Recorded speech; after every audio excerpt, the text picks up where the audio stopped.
Good afternoon, everyone, and welcome. Lots of friendly faces out there, and many of you I've known for many years, and some of you I'm just meeting for the first time. My name is Rob Berkowitz, and I'm the Executive Director of the Rady JCC, and I'm just coming up to 100 days in on the job, and they haven't walked me out the door, so I'm taking that as a plus. Thank you all for being here.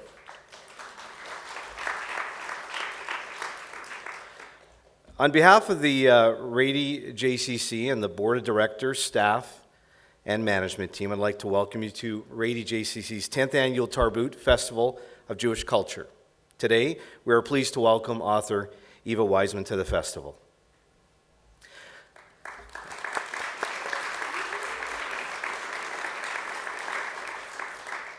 The Rady JCC is fortunate to be able to present a program like Tarbut, which connects the people and strengthens community. I would like to recognize TD Bank, who has stepped forward for a third year to be our presenting sponsor. We are deeply grateful for their support.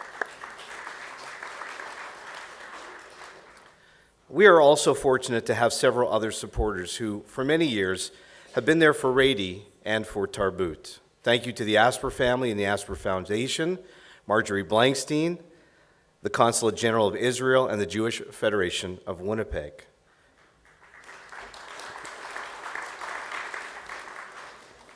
Tonight, we close this year's Tarbut Festival with North America's premier Jewish comedian, Joel Chasnoff. Please be sure to join us at 7:30 for what is sure to be an entertaining and fun-filled evening. In 2019, we are also marking the centennial year of the YMHA Rady JCC, 100 years of providing programs, services, and experiences to the Jewish community and the community at large. Join us on November 15th, 16th, and 17th for our exciting Nostalgia Weekend as we celebrate and reminisce the glory days of 91 Albert Street Y in the YMHA in Hargrave. I grew up there, as many of you did as well, with a Shabbat dinner, a canteen dance on Saturday, brunch and schmooze and floor hockey tournament on Sunday, and our registration deadline is coming up this week, so if you haven't already registered, we're looking forward to seeing you and reminiscing about old times in a very, very special place to all of us. Special thanks to our partners, the Jewish Heritage Center of Western Canada, in presenting Eva Wiseman's book launch. Following this program, her book, Healing Lives, A Century of Jewish Physicians, will be available for sale in the book fair in the foyer of the theater. And for those of you who would like to have your book personally signed by the author, Eva will be available in the adult lounge, just down the hall where we will have a dessert reception. And everyone is invited to this dessert reception. So please do make a point of attending if you are able. One also quick shout out and thank you to our tremendous staff and volunteers. This afternoon we have Cynthia Fidel, Roberta Malum, and Tamar Barr doing an outstanding job. Really appreciate all that. And of course, we could not deliver Tarbut without our outstanding volunteers, many of which are here today, sprinkled amongst you out in the book fair, and have been basically throughout our events and activities this entire week, and we're so grateful for their support. I'd like now to introduce a good friend of ours, Mark Cantor, President of the Jewish Heritage of Western Canada. Please welcome Mark.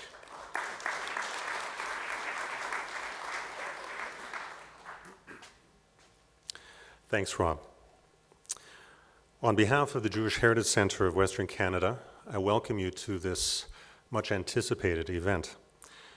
The Jewish Heritage Center, the JHC, is the umbrella organization for the Marion and Ed Vicker Jewish Museum, the Freeman Family Foundation Holocaust Education Center, the Marvin and Irma Penn Archives, and the Genealogical Institute. In a nutshell, the Jewish Heritage Center preserves and promotes the Jewish history of Western Canada.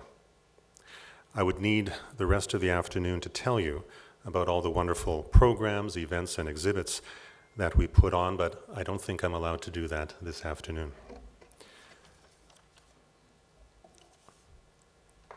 In order to know where we are going, we need to know from where we are coming. The Jewish Heritage Center preserves our past to ensure our future. And what better example than this? the reason we're here today. I'm very proud of the Jewish Heritage Center's involvement in this project.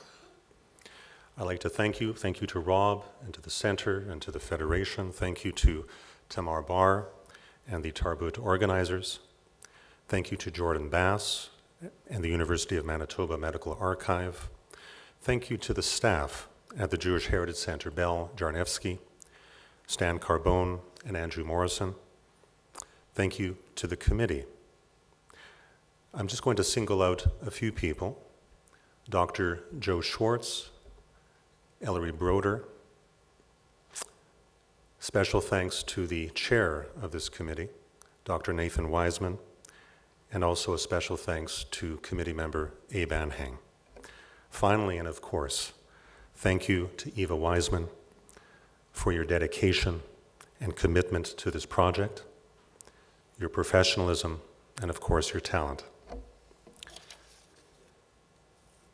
There will be a second community book launch at McNally Robinson Booksellers, Grant Park, on Sunday, December 8th at 2 p.m.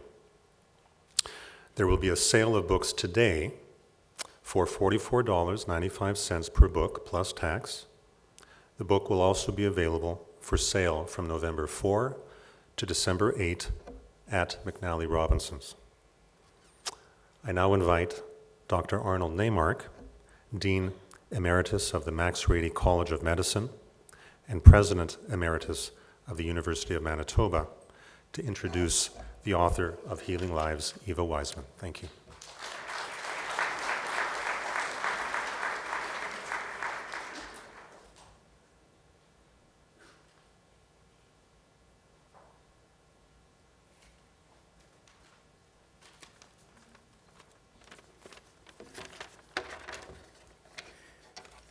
Good afternoon, everyone. Before turning to my main task, I want to express how grateful I am for having been invited to participate in what, for me at least, has been a life-affirming project. The last thing I was looking for was to serve on yet another committee. But what was referred to as a committee actually felt more like a YMHA youth club of the 1940s and 50s. Group marked by enthusiasm, amiability, and hopeful striving. The group came together to explore how best to promote the expansion and preservation of knowledge about Jewish physicians in Manitoba. It settled on two objectives: building up the historical records, the archives, and on publication of a book. It was concluded early on that the book should be more than simply a catalog or who's who, that it should also be an account of the lives, the times, and the contributions of Jewish physicians to their profession and to society, and in particular of those physicians who spent a significant part, and in many instances, the whole of their careers in Manitoba. The interweaving of individual life stories with the tides of social, political, economic, and technological change within which those stories took place was clearly going to be a complex and challenging undertaking for the book's author. It was our great good fortune that the project attracted the interest and the passionate and tireless engagement of Eva Wiseman as the author of Healing Lives, the book whose public release is being launched today. Eva Wiseman hardly needs an introduction to a Winnipeg audience, and certainly not an introduction that unduly delays you from hearing from her directly. So here are the bullet points. Born in Hungary, came to Canada with her family as a girl, began writing as a youngster, blossomed into an award-winning author of young adult novels, published in Canada, the US, and Europe, beginning with A Place Not Home, followed by My Canary Yellow Star, No One Must Know, Canada, Puppet, The Last Song, The World Outside, and Another Me. And of special note, Eva has occupied a front row seat in watching the making of physicians in her own family. From the 1920s on, concentrations of Hungarian immigrants to North America formed in certain fields. For example, the film industry and in science and math. Not all of those involved were particularly talented individuals, which prompted a noted Hollywood film director, or perhaps it was Leo Szilard, the nuclear physicist, to declare, and I quote, "It is not enough to be Hungarian." But in reading her book, you will find that Eva brought to the writing of Healing Lives much, much more than enough. She brought the sensibility and the imagination of a novelist to bear in evoking the heart and the spirit that animated a century of Jewish physicians in this province. And moreover, you will find that Eva brought her own heart and spirit and her verve to the telling of their story. Ladies and gentlemen, the remarkable Eva Wiseman.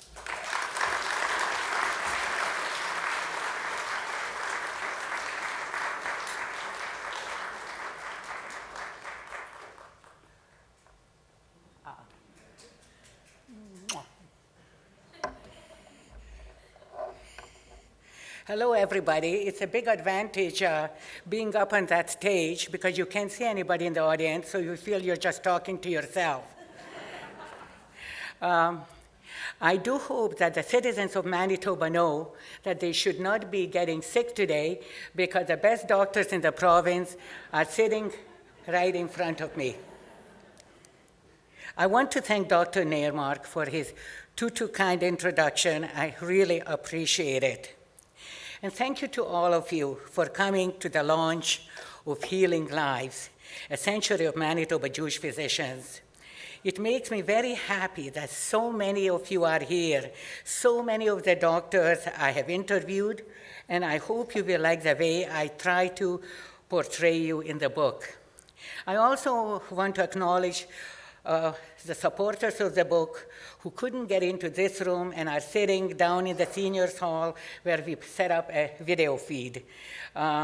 It really makes my heart, I'm full of, feel so warm and so that you're all so kind to have come out here for me. I have put my soul and heart into this project much more than into any of the previous books I have written. I have a couple of people I want to thank here. I want to thank Tamar, Roberta, and Cynthia for letting me a part of Tarbut, the Jewish Festival of Culture. As you know, we're known as people of the book. And I think Tarbut demonstrates that. There is that wonderful book fair in the foyer here, and also by having me on the stage here. That's proof that, we are people of the book. I'm very grateful that so many of my family are present. Not only is my husband in the audience, but sitting close to him are my son and my daughter, my son-in-law, my daughter-in-law, 5 grandchildren. Unfortunately, one was too busy with university exams to come. And there are also my sister, my brother-in-law, and my sister-in-law, my husband's side. I have 2 nephews here from Toronto, 3 great-nephews, and a great-niece. So, and also cousins. I mustn't forget the 3 cousins. Well, I have to tell you that Healing Lives represents 3 years of sweat and blood on my part. I've never worked as hard as on this book, but I'm so glad that I wrote it. It was a book that had to be written, and I am so glad that I was the one to do it. I want to tell you a little bit about writing the story of the Jewish doctors in Manitoba.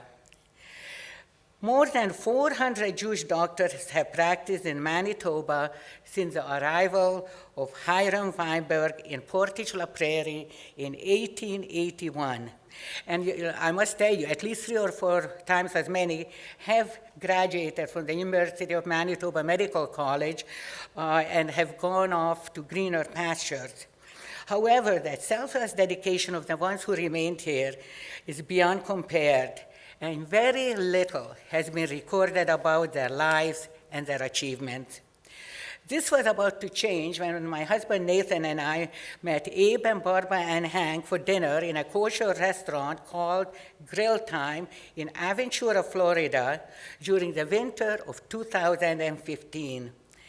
As it often happens with people our age, we started talking about retirement, and I expressed my fears that my husband Nathan will be bored if he ever retires. By the way, he's still working. And I went on and on what Nathan will do if he hasn't got the operating room to go to every day.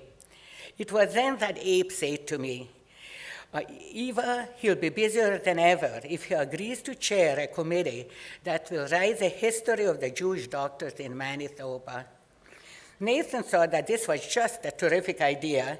Being a history buff himself, he knew that very little has been recorded about the contributions of Jewish doctors to Manitoba medicine in the archives of the medical school, and equally little has been recorded in the archives of the Jewish Heritage Center of Western Canada.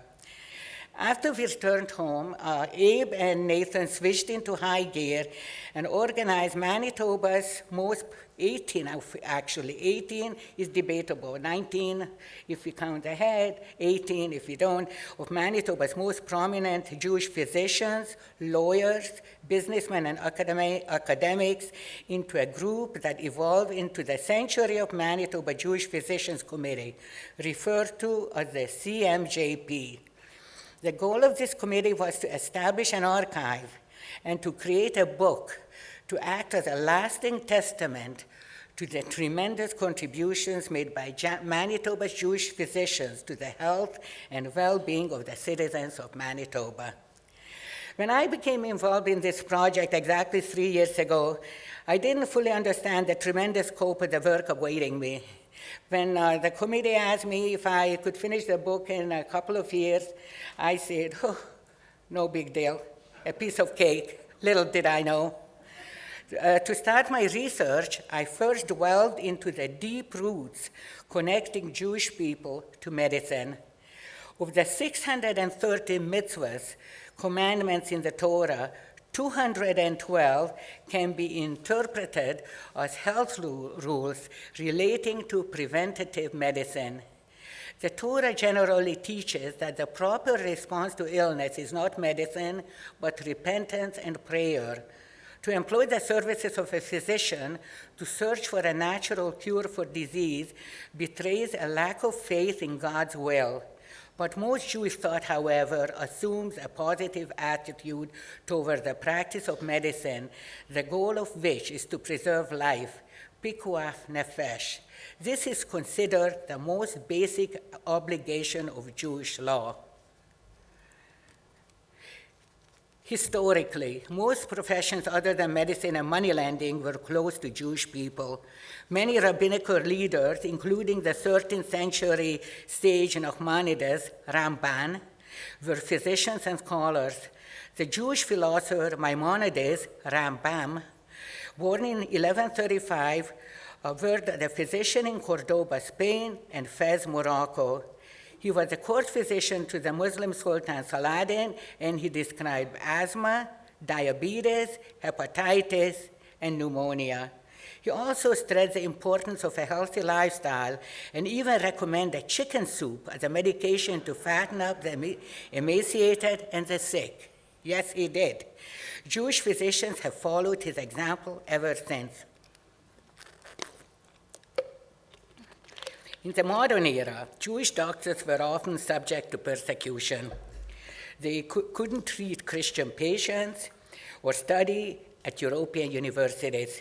Into the 20th century, the discrimination only escalated. In the mid-1930s, Germany introduced anti-Semitic racial laws, driving many Jewish doctors to immigrate to Britain and North America. During the Second World War, countless remaining physicians, like other Jewish citizens, were deported to concentration camps, never to return home. These same physicians had once put Germany in the forefront of medicine. What wonderful discoveries would they have made had they lived? What medical problems would have been solved by their descendants? In Canada, from the early 1930s to 1945, the University of Manitoba Medical School instituted a quota system, the numerous clauses, that limited the enrollment of Jewish students and other racial minorities. This shameful episode is described in Chapter 2. Discrimination against Jewish students existed in most Canadian medical schools at the time. A few who still managed to get into med school were often met with anti-Semitism during their studies. This anti-Semitism came from fellow students and even the faculty. Certain fields like surgery were close to them. After they graduated, they were turned away from many hospitals, resulting in the birth of Jewish hospitals in different cities. Also in Winnipeg, faith-based hospitals like St. Boniface Hospital and the Misericordia General Hospital welcomed Jewish physicians on their staffs. The doctors whose lives are described in these pages of the pages of this book strive to attain the highest level of professional competence. They travel the world for advanced medical training, often at their own expense, and they brought what they learned back home to improve the lives of all Manitobans. All the physicians interviewed for this book followed either knowingly or intuitively the spirit of tikkun olam, healing, repairing the world, a concept central to the Jewish religion.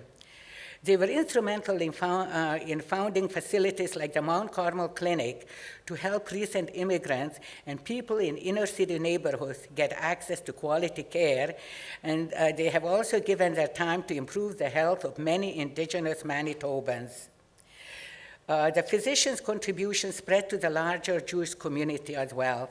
They headed cultural organizations, volunteered at orphanages and seniors' homes, and fundraised for worthy causes.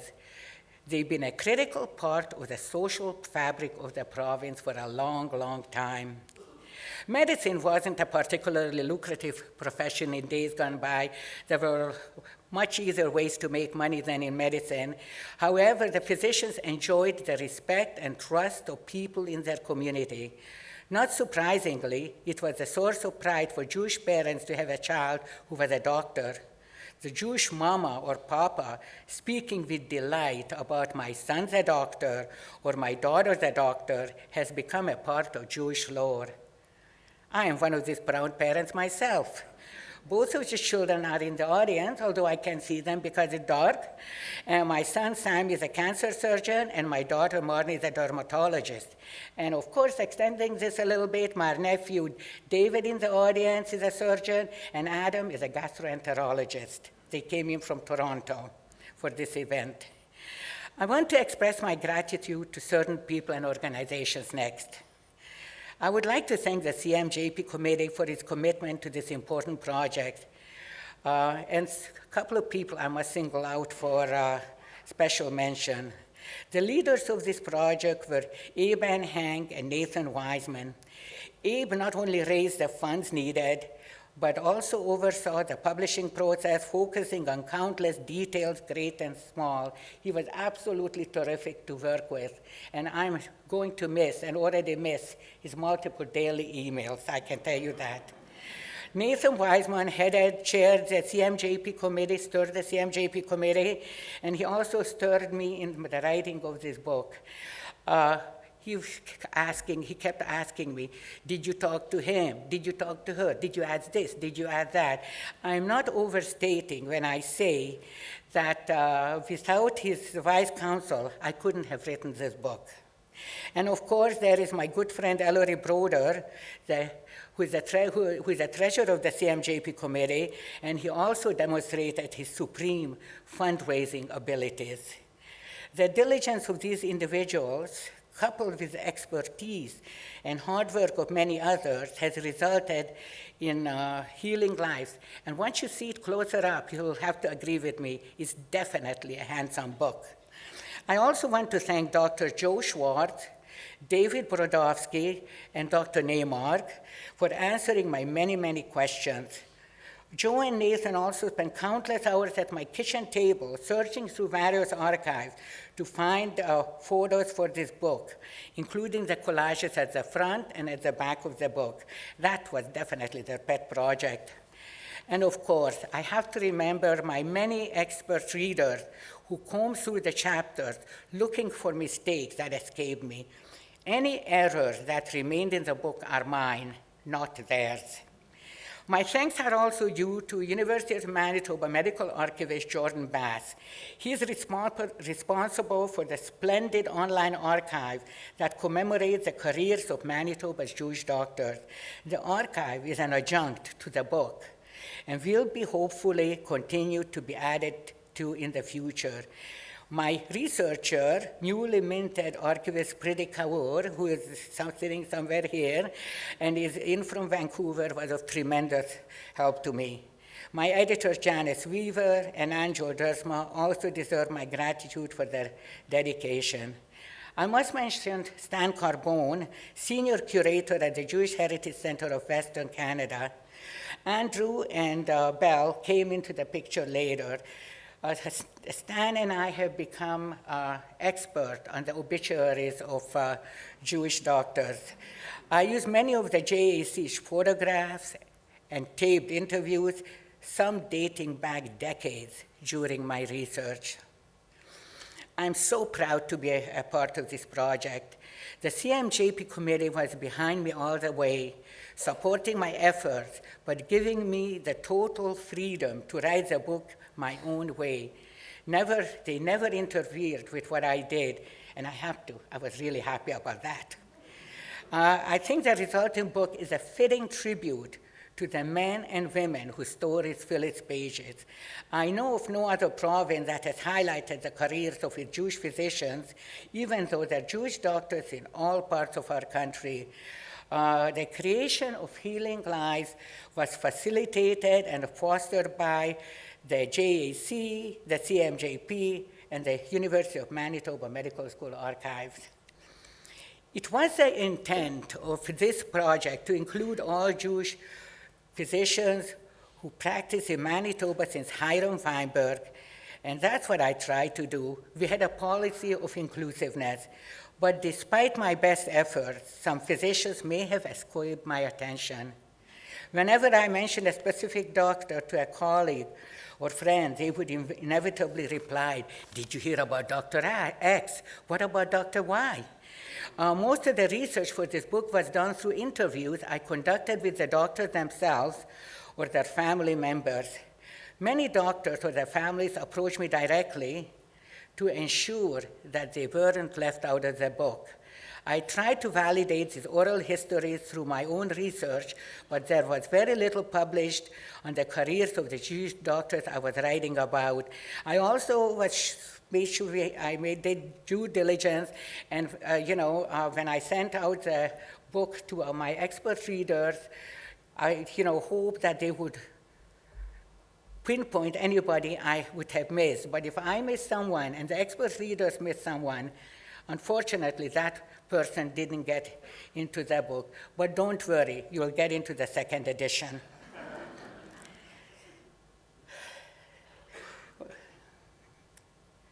As I was saying, some people posted on the CMJP website, and that was very, very helpful to me. The CMJP committee also had 4 vignette nights organized by Dr. Joe Schwartz and the vignette committees at the JAC, during which committee members and other doctors gave talks about Jewish physicians to publicize this project. Their research was really helpful to me. But it's possible that there's still, after all this, there were doctors who didn't approach me or about whom I didn't hear from their colleagues or their families.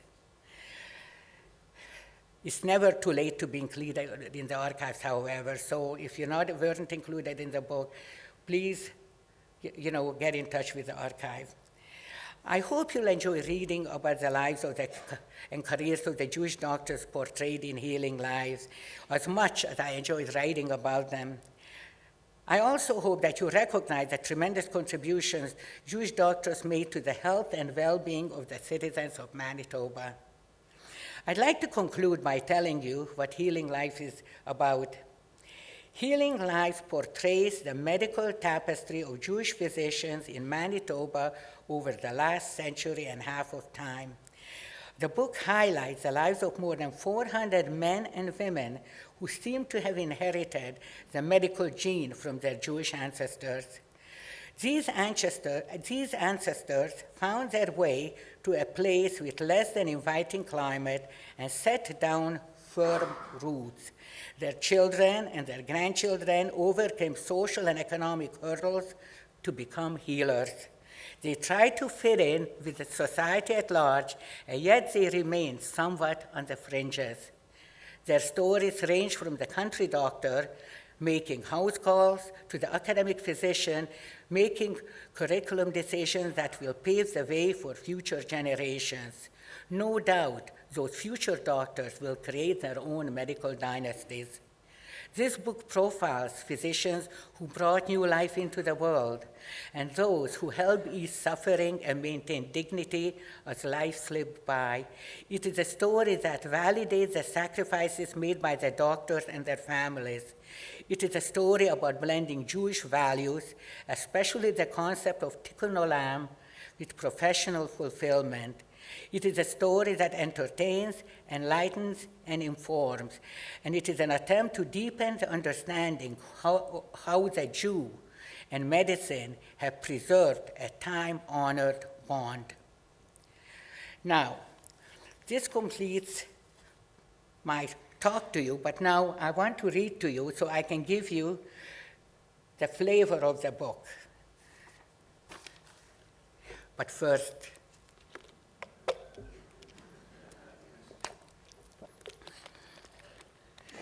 I had a lot of trouble picking out which segments of the book I should read to you. Because I'll be honest with you, I found the stories of so many of the doctors fascinating. So what I decided to do, to read you excerpts from different doctor stories across the times, doctors who practiced in different times and in different specialties. The first doctor I'm going to talk about lived for his patients. Many of you might remember Dr. Joseph Crust, Joe Crust, a GP in Manitoba. Dr. Joseph Crust served in the Royal Canadian Air Force as a mechanic during the Second World War.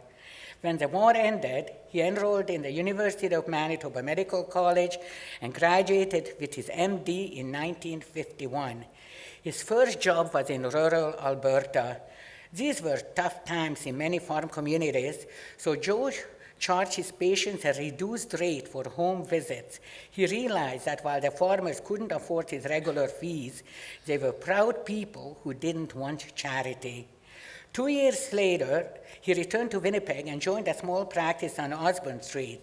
He then built an office on Pembina Highway and practiced there for more than 30 years. Eventually, he built a second office in St. Norbert with 2 other physicians. He practiced mainly at the Misericordia Hospital and St. Boniface Hospital. Joe was on call 24 hours a day. He never booked a holiday close to the time when a patient was due to deliver a baby. When he had a solo practice, he always had another doctor cover for him for 2 weeks while he went on an annual family vacation. His patients were his life, said his daughter, Carol Cohn. That's the way it was. Many of them became close friends. He saw patients for all kinds of ailments. His daughter, Gail Garland, recalls him coming home and asking her mother, Dorothy, for her chicken soup recipe to give to a woman whose child constantly caught a cold.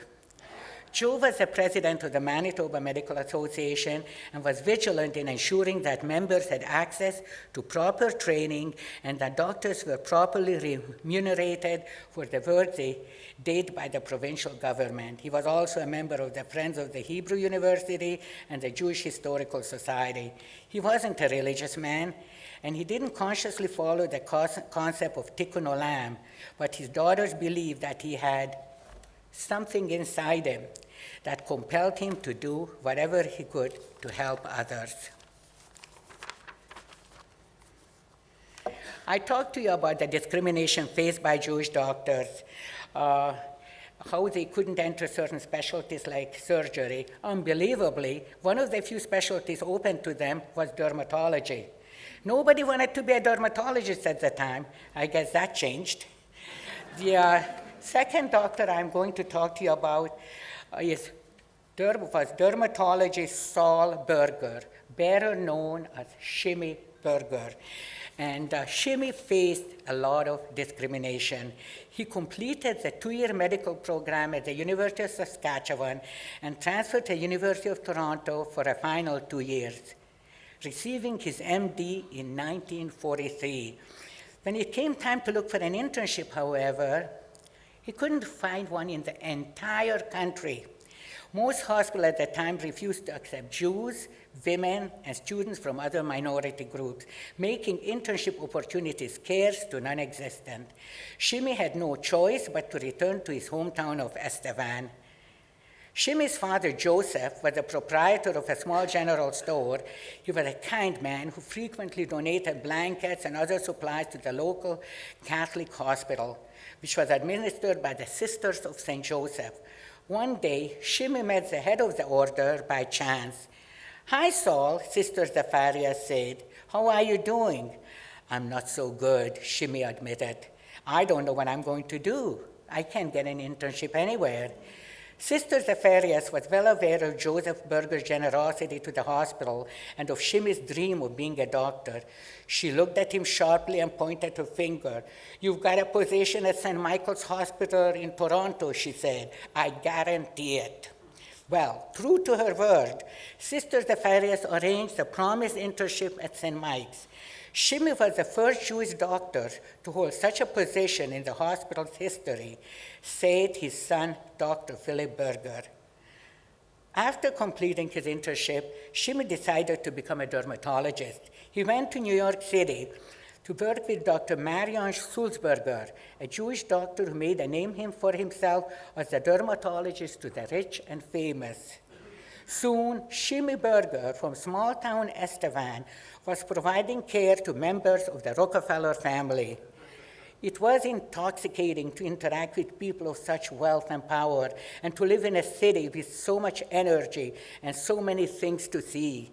Shimmy never forgot the day he masqueraded as a newspaper reporter to gain admittance to the United Nations to watch the General Assembly's vote, creating the State of Israel in 1948. New York was an amazing experience, but Shimmy wanted to settle down. He decided to open a practice in Winnipeg, where his parents were living, and his brother Maurice was a pediatrician. But it was 1949, and anti-Semitism was rife in the city. Shimmy had trouble establishing himself, and it took him a long time to get hospital appointments. He eventually found work at St. Boniface Hospital and Deer Lodge, but he never did get a position at the General Hospital. Still, it wasn't in Shimmy's nature to give up, and he built a busy solo practice in the Boyd Building. For 38 years, he had lunch every working day with ophthalmologist Jack Margolis, who also had his office in the Boyd Building. Shimmy loved Winnipeg, but by the late 1980s, he had enough. He wanted to get away from the city's harsh winters. After he and his wife Naomi won a green card lottery, they moved to Rancho Mirage, California. Of their 4 children, 3 are also physicians. Philip is an academic family doctor involved in human rights medicine in Toronto. Lisa is a public health physician, also in Toronto. Shmuel lives in Tel Aviv, but also works emergency medicine local in Northern Ontario. The 4th child, Gilda, is a lawyer and is married to Dr. Michael Gordon, the father of geriatric medicine in Canada.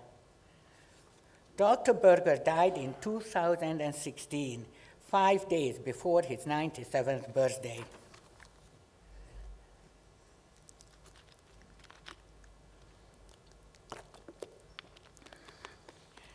Like Shimmy Berger, the next person I'm going to read to you about lived for his patients and worked day and night. He was surgeon Dr. Maurice Broder, and Maurice always wanted to help people. Even as a young boy on a small farm in McGregor, Manitoba in the 1940s, Maurice was always ready to lend a hand, and he spent many hours helping his parents take care of their cows and chickens. He was the youngest of 4 children and the only one born in Canada. It was a tough time to run a small family farm, and his parents had only enough money to send one of their children to university. Maurice was the best student, and he had good hands that could fix many things, so they chose him. His parents advised him to go to medical school and to become a surgeon. Maurice completed his MD at the University of Manitoba in 1952. He enjoyed his university years, but he never forgot the indignities he suffered because of his religion. One senior surgeon remarked to him during an oral exam, "Broder, you deserve the high mark, even though you're Jewish." Maurice also remembered a class party where an inebriated anti-Semitic classmate waved an axe in his direction as he chased him around the room. After his internship, Broder received further surgical training in Winnipeg and in Kingston, Ontario, and finished his fellowship with the Royal College of Physicians and Surgeons of Canada in 1956. Over the years, he was also named a fellow of the International College of Surgeons and American College of Surgeons. When his training was complete, he set up practice with Dr. Mike Hollenberg in the Hollenberg Clinic. Eventually, he bought half of the clinic, renamed it the Doctor's Building, and filled it with medical specialists. Radiologist Harry Garfield and his partners occupied the basement, along with the X-ray department. Dr. Broder built up a large surgical practice, often working from 5 o'clock in the morning until midnight. He was so short that he sometimes had to stand on a wooden box to reach the operating table. But his compassion and skills more than offset his modest stature. He always considered the patients to be more than a critical case he had to operate on, said Ellery Broder, Maurice's son. The patients appreciated the care he gave them, and many became his friends. He considered that he landed in surgery as a gift from God so that he could help others. Maurice always kept the humanistic aspect of medicine at the forefront of his mind. When he was doing orthopedic cases at the Shriners Hospital, he would carry in his arms children too frightened to be taken to the operating room on a gurney. He worked at the General Hospital, Victoria, Seven Oaks, and Grace Hospital. He was the chief of surgery at Misericordia. He did the first hip replacement in Manitoba, an operation so rare at the time that he had to order the prosthesis from Minneapolis. He even invented several of the instruments he used for his operations. He was also a prolific writer, penning 50 Years of Surgery, a clinical review in 2009, and One of a Kind, the Autobiography of Dr. Maurice Broder in 2012. Cardiovascular disease was common in the Broder family, and Maurice's father had died from a heart attack at a young age. Dr. Sam Cantor, a close friend and colleague, urged Maurice to get fit by taking up jogging when he was 40 years old. Broder was soon hooked, and he began to jog 6 to 12 miles a day, 7 days a week, at Assiniboine Park or the Rady JCC. He stuck with it until he was in his late 60s, when he finally switched over to fast walking. A gregarious man with an impish sense of humor, he knew everybody in the park and at the gym, and he would greet all those he passed with a joke or a warm grin. He died in 2014. Now, the next doctors I'm going to read to you about are still with us, thank goodness, and they have thriving practices. The first one is Dr. Gerald Minook. better known as Yosel Minuk, and he's a hepatologist. Hepatology is the study of the liver and its disease, and it is classified as a branch of gastroenterology. This classification won't last forever if Canada's first trained hepatologist, Dr. Minuk, has his way. He has been working hard ever since he was named president of the Canadian Association for the Study of Liver in 1991 to establish hepatology as a separate specialty. Yosel Minuk's fascination with the human liver began by chance. He received his MD from the University of Manitoba in 1975, and he decided to specialize in internal medicine. But as he worked in his residency, he found himself wondering if he should have chosen general practice instead. To eliminate all doubts, he decided to take a year off and spend it working as a GP. He arranged 2 locums in places he wouldn't normally have found himself: Churchill in northern Manitoba and Crallenville, a fishing village in Newfoundland. He would spend 6 months in each. Churchill was Dr. Minuk's initial stop. For the first time, he saw many patients with liver diseases, particularly in Inuit with hepatitis B. Hepatitis B is significantly more common among Inuit than other Canadians. Yosel was so fascinated by his findings that he decided to become a hepatologist, but there was a problem. There was no hepatology training in Canada, and no trained hepatologists were working in the country. So in 1980, Minuk went to the National Institute of Health in Bethesda, Maryland, to obtain his fellowship, and then he spent 5 years at the University of Calgary. In 1987, the University of Manitoba came calling and invited him home to Winnipeg. Dr. Minuk finally had the opportunity to set up the first independent liver program in the country. Today, there are 8 hepatologists in the city and about 100 in all of Canada. Minuk also developed a successful fellowship program that includes trainees from North America, Asia, and Europe. He is also involved in clinical research into liver diseases among the Inuit in northern Canada and has a government grant to study fatty liver among First Nations people. In 2002, he was awarded the Queen Elizabeth II Golden Jubilee Medal for his clinical and laboratory research. Dr. Minuk says that his Judaism plays an important role both in his personal and in his professional life. He attends morning and evening synagogue services, and he's a serious student and practitioner of his religion. As an example of how faith and professional service can intersect, he tells a story about a colleague from Israel who often travels north with him to treat indigenous patients. Minuk noted a few years ago that the man always wore a kippah when he was working in First Nations communities, but never kept his head covered in Winnipeg. He asked why, and the doctor replied, "I want them to know that it's a Jew, he's trying to help them." Ever since that time, Minuk has also covered his head with a kippah whenever he sees First Nations patients in their communities. One other incident remains in his mind. In 2004, he was asked by the World Health Organization to travel to Qatar to help control an outbreak of viral hepatitis. When he arrived at the hospital in Doha, he came upon at least 100 Muslim worshippers on prayer mats in a large open area. So I figured that I would say my prayers too, Minuk recalls. He put on his tefillin and chanted the Shachrit, the Jewish morning service.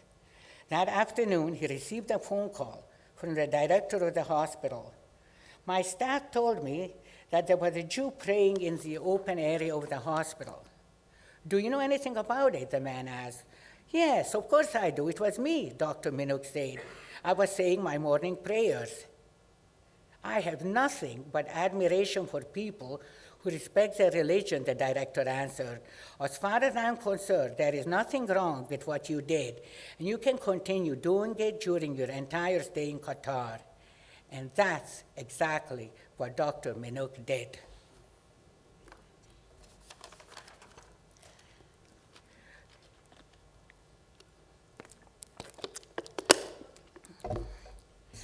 Now, we come a full circle From the first doctor I was reading to you about, Dr. Joe Crust helped bring new life into the world. The next doctor I'm going to talk to you about is the last one who says farewell to souls who have departed from the world. And this doctor is pathologist Dr. Charles Littman, one of 3 Jewish pathologists working in Winnipeg. Dr. Charles Littman hails from Scotland. Dr. Littman is a remarkable, cheerful individual for someone whose patients reveal their secrets to him after death. Charlie Littman received his medical qualifications in Glasgow in 1973. He started off as a general practitioner, but he got tired of the revolving door of patients, so he decided to become an ophthalmologist instead. While studying for his entrance exams, he got a job in the pathology department of a local hospital, and he liked the work so much that he began to rethink his plans again. After 2 years, still undecided about his future, he applied for a job as a medical officer in the Canadian Armed Forces. He arrived in Canada in 1977 and was posted for a while with the Princess Patricia's Canadian Light Infantry at Capiang Barracks in Winnipeg. After serving in several locations and trying a psychiatry residency for a year, he decided that pathology was his calling. He trained at the University of Manitoba, received his fellowship in 1987, and subsequently completed his forensic pathology qualifications. A forensic pathologist uses the same techniques as any other pathologist, but his additional goal is to assist the legal system. Charlie performs autopsies to determine the cause of death and the role of trauma in the death. He also explains his findings to the courts. Charlie has done over 7,000 autopsies. He says that he's interested in the whole spectrum of death in the forensic area. He isn't a religious person, and he says that his family wasn't particularly observant, although he did grow up in a kosher home and attended an Orthodox Jewish school when he was a child. He notes that Orthodox Judaism prohibits autopsies. Forensic pathologists in Israel have a tough time, he says. He believes that minimally invasive autopsies, CAT scans and MRIs, rather than scalpels and microscopes, are the future. He was recently at a meeting where pathologists debated the effects of CAT scans and MRIs on the soul. I thought it was ridiculous, Charlie says. I came to the conclusion long ago that death is the end, and I don't think that anything magical will occur after death. Well now, that concludes the reading part, but I've got another surprise for you, so can we please have the lights up over the audience? Are you there, Jerry? Yes, he is. Okay. They say that it takes a village to raise a child, and the saying was proven to me during the writing of Healing Life. This book couldn't have been written with the contribution of the CMJP members who were invaluable to me during the writing of this book. Now, I'm going to have some assistants giving out the books because I don't want the doctors have to climb up. And I'm going to have my great-nephew Jack come up on the stage, okay? And my granddaughters, okay, Nikki, you go over there, and where is Poppy? And Poppy is over there. And what I'm going to do is I'm going to ask the doctor, some of them might not be here, or they might be in the video feed in the other room, but if you're in this room, please stand up, okay? The first person I'm going, by the way, this is alphabetical. Not only am I being polite, because all of you were equally valuable to me. Some just a little bit more valuable, but we're not going to talk about that now. Okay, the first person I'm going to ask to stand up is Mr. Abe Van Hang.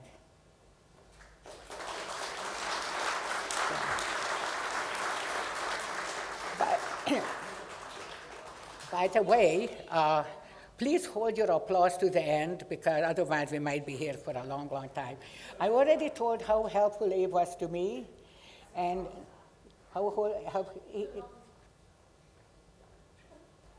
what's this? No, that's the wrong book. Sorry.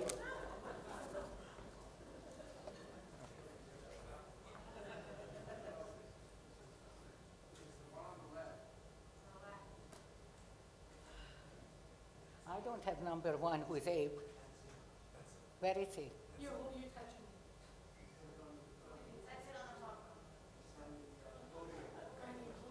Abe, when we find your book, you will get it.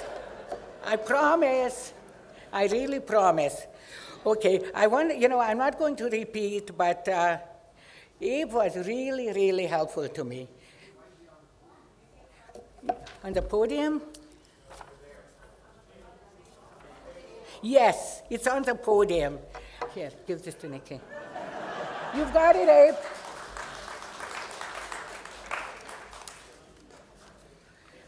Okay, now I don't know if Jordan Bass is here. He was the archivist at the University of Manitoba. He made that wonderful archive, and I hope all of you will be in touch with the archive to have, to make sure that your name is on it. I don't see anybody standing up, so we're going to have to give Jordan his, put it over there. Okay. Next person is fellow writer Lauren Brandis. Stand up, Lauren. Okay. Lauren not only is an outstanding writer, but he's also given outstanding vignette on oncology, and his work was very, very helpful to me when I was writing my chapter on oncology. Now, by the way, some of these people are in the video feed in the seniors lounge, so they might not be here. Now, next I'm going to call upon Ellery Broder to stand up. Ellery, where are you? There you are. Okay.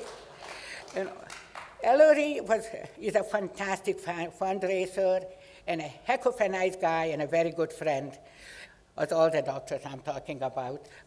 Thank you, Ellery, for all your help. I appreciate it. He also shared his father's story with me. Dr. David Podolski. Okay, David Podolski, stand up. I know you're here. Now, I called David Podolski every single David question. His memory about medical history is phenomenal. I was getting worried, actually, that Sheila was getting jealous. But she's a very nice woman, so I explained that this was business. Now I'm going to have to come up with excuses to keep calling him. Okay, Stan Carbone, stand up, Stan. Stan is the senior curator at the Jewish Heritage Center, and also a very nice guy. He kept on, stand up so they can see you. So, and he kept on sending me obituaries, articles, etc. He's become a friend. Thank you, Stan. Now, Mark Cantor, where is Mark? I know I took his seat, so maybe he left the auditorium. Oh, here he is. Okay. Mark had a double role. He was head of the JAC and also a member of the CMJP committee. Thank you for your guidance. Now, I didn't see Danny Class. I don't know if he's in the video feed or if he's here somewhere. Oh, there he is. Hi, Danny. Danny not only shared his knowledge of academic medicine, but he was also my expert on the mall medical. And by the way, all these people, even if I don't mention it, were expert readers of the different chapters. Now, Neil Lerner, I didn't see either. I don't know if he's here or if he's in the... Oh, there you are, Neil. I'm sorry I missed you. Okay, Neil shared his knowledge about intensive care with me. And he shares the story of his father, Dr. Max Lerner, Manitoba's first Jewish ophthalmologist, and he also shared his own story. Thank you, Neil. I appreciate it. Now, where is Teddy Lyons, whom I have known for over 50 years? Stand up, Teddy. Teddy was an absolutely terrific help. He assisted me with the radiology chapter. He told his father's story, Reuben Lyons, obstetrician, and his own story, and of course, like the others, he was also an expert reader. Now, I know Neil Margulis is here because I saw him. Hi, Neil. Yeah. Neil shared his great knowledge of pediatrics with me. He was an expert reader. He presented a wonderful vignette. And I have to tell you, the only time I had a 4-hour lunch was with Neil. Well, of course, and in the front row, I see here Dr. Arnold Neymark, who gave us a wonderful vignette on respirology, intensive care. He kept answering my questions whenever I phoned him, and I appreciated his sharing his story with me and his wide advice. He was an expert reader. By the way, there are only 2 people in the book who have their own chapters. One is cardiac surgeon Dr. Morley Cohen, who did the first open heart surgery, and Dr. Neymark, who had the most illustrious career. Thank you so much, Arnold. Now, I didn't see Izan Schachter. Oh, there you are. Hello, hello. Take a good look at the only female member of the CMJP committee. Thank goodness we had her. Okay, she shared the knowledge of women in medicine, and she made sure that the women were represented, and she was also an expert reader. Thank you so much. Now, is Ray Singer here? I don't think so. Yes, he is. Ray was, I'm sorry to sound repetitious, but this is true. Ray was an absolutely fantastic help. He was my guide to family medicine.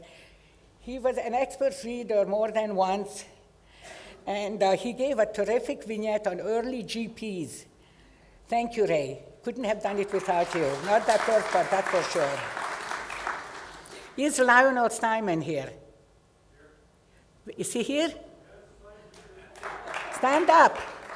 Thank you so much for you contributing to the CMJP committee and providing an academic perspective. Now I know that Dan is here. Dan Stone, are you here? Okay, Dan. Dan also is an academic, and he provided the academic perspective. He was also an expert reader, and he sure caught some of my mistakes, I can tell you that. Good thing he wasn't my professor. Anyway, Joe Schwartz, I know, thought there was a big crowd, so she went to the video feed, and Joe was just wonderful. She organized vignette evenings, she helped out with the collages and the photos, and she was an expert reader. Thank you, Joe.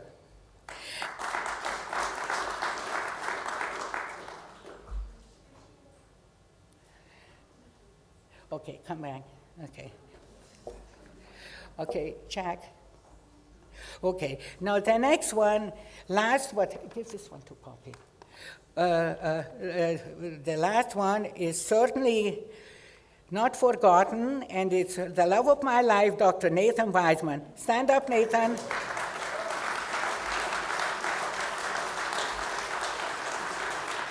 As I told you, I couldn't have done this book without him, but there is only one problem now. What are we going to talk about from now on? I was asked to tell you, hang on, I just have to find my notes here. I was asked to tell you, but I think Mark already did, that I'm going to be signing books down. You can buy the books in the lobby, and I'll be signing them in the senior lounge. And I also want to tell you that, now this is embarrassing. Let me just find it. Yeah. Senior lounge. Oh, and by the way, you'll see the cover of the book, which I think is absolutely wonderful. I'm so happy with it. And it portrays the first open heart surgery in 1959 in Manitoba. Thank you, kids, in Manitoba. And is Dr. Stephen Carter here? Stand up, Stephen. Dr. Carter was a part of the first open heart surgery here in Manitoba, and I think his picture, his back is on that cover, so have a look at it if you have a chance.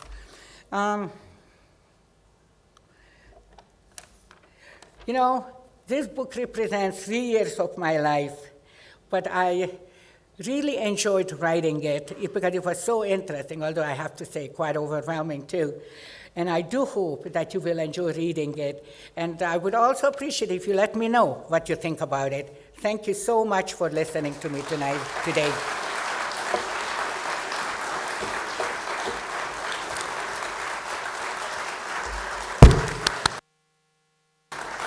You don't have to stand up. That was my family. Well, thank you very much.